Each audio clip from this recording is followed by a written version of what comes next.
Republic T V editor in chief Arnab ഗോസ്വാമിക്കും അദ്ദേഹത്തിന്റെ ഉടമസ്ഥതയിലുള്ള ചാനലിനുമെതിരെ ഹൈക്കോടതി സമൻസ് അയച്ചിരിക്കുകയാണ്. കോൺഗ്രസ് പാർട്ടി നൽകിയ മാനനഷ്ട കേസിലാണ് ഡൽഹി ഹൈക്കോടതി സമൻസ് അയച്ചിരിക്കുന്നത്. 2025 മെയ് മാസത്തിൽ റിപ്പബ്ലിക് ടിവിയിൽ അടിസ്ഥാനരഹിതമായ ഒരു വാർത്ത സംപ്രേഷണം ചെയ്തിരുന്നു. ഇതിനെതിരെ 2 കോടി രൂപ നഷ്ടപരിഹാരം ആവശ്യപ്പെട്ടുകൊണ്ടാണ് പാർട്ടി ഹൈക്കോടതിയെ സമീപിച്ചിരിക്കുന്നത്. ജസ്റ്റിസ് മിനി പുഷ്കറിനയുടെ ബെഞ്ചാണ് ഈ കേസ് പരിഗണിച്ചത്. അർണബ് ഗോസ്വാമിക്ക് പുറമെ റിപ്പബ്ലിക് ടിവിയുടെ ഡിജിറ്റൽ വിഭാഗത്തിനും വ്യക്തിപരമായി അർണബിനുമെതിരെയാണ് കേസ് ഫയൽ ചെയ്തിരിക്കുന്നത്. കേസിൽ അർണബിന് കോടതിയിൽ നിന്ന് ഇടക്കാല ആശ്വാസമൊന്നും ലഭിക്കാത്ത സാഹചര്യത്തിൽ അർണബ് ഗോസ്വാമിക്ക് ഈ കേസിൽ നേരിട്ട് മറുപടി നൽകേണ്ടി വരും. വസ്തുതാവിരുദ്ധമായ വാർത്തകൾ നൽകി പാർട്ടിയെ അപകീർത്തിപ്പെടുത്തിയെന്ന ആരോപണമാണ് കോൺഗ്രസ് ഉയർത്തിയിരിക്കുന്നത്. 2025 ഇന്ത്യയും പാകിസ്ഥാനും തമ്മിലുണ്ടായ സംഘർഷങ്ങളുടെ പശ്ചാത്തലത്തിലാണ് വിവാദത്തിന് ആസ്പദമായ വാർത്ത റിപ്പബ്ലിക് ടിവി പുറത്തുവിട്ടത്.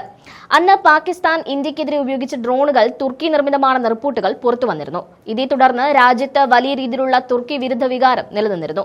ഈ സാഹചര്യം മുതലെടുത്ത് കോൺഗ്രസ് പാർട്ടിക്ക് തുർക്കിയിൽ ഓഫീസ് ഉണ്ടെന്ന തരത്തിലുള്ള വാർത്തയാണ് അർണബിന്റെ ചാനൽ പുറത്തുവിട്ടത്. തുർക്കിയിലെ ഇസ്താംബുൾ നഗരസഭയുടെ കീഴിലുള്ള ഒരു കൺവെൻഷൻ സെന്ററിന്റെ ചിത്രം കാണിച്ചുകൊണ്ടാണ് ഇത് കോൺഗ്രസ് ഓഫീസാണെന്ന് റിപ്പബ്ലിക് ടിവി ആവശ്യപ്പെട്ടത്.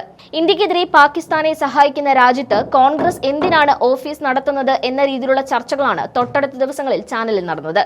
വാർത്ത പുറത്തു വന്നതിന് പിന്നാലെ ഇത് തികച്ചും വ്യാജമാണെന്ന് തെളിയിക്കപ്പെട്ടു. ഇസ്താംബുൾ മുനിസിപ്പാലിറ്റിയുടെ ഔദ്യോഗിക കെട്ടിടത്തെയാണ് കോൺഗ്രസ് ഓഫീസായി ചാനൽ ജനങ്ങൾക്ക് മുന്നിൽ അവതരിപ്പിച്ചത്.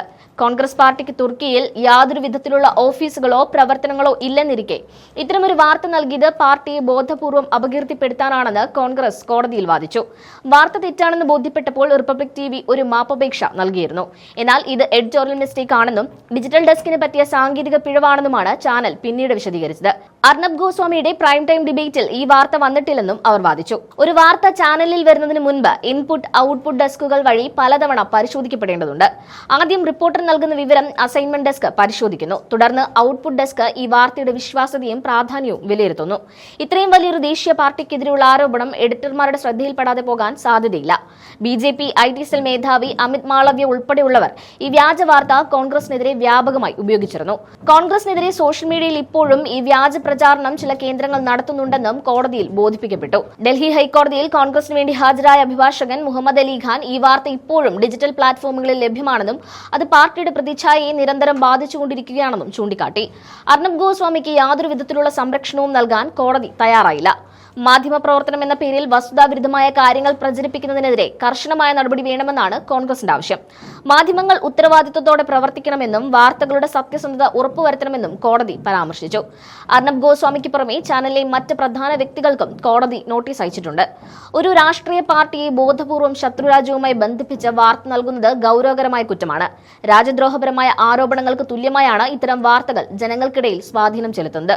അതുകൊണ്ട് തന്നെ കേവലം ഒരു മാപ്പപേക്ഷയിൽ ഈ വിഷയം അവസാനിക്കില്ലെന്ന ഉറച്ച നിലപാടിലാണ് കോൺഗ്രസ് നൽകിയ പരാതിയിൽ പറയുന്ന ഓരോ കാര്യങ്ങളും കൃത്യമായ തെളിവുകളുടെ അടിസ്ഥാനത്തിലാണ്. സാങ്കേതിക പിഴവുകൾ എന്ന് പറഞ്ഞ് ഒഴിഞ്ഞുമാറാൻ ശ്രമിക്കുന്ന റിപ്പബ്ലിക് ടിവിയുടെ വാദങ്ങൾ കോടതി എത്രത്തോളം മുഖവിലക്കെടുക്കുമെന്ന് കണ്ടറിയണം.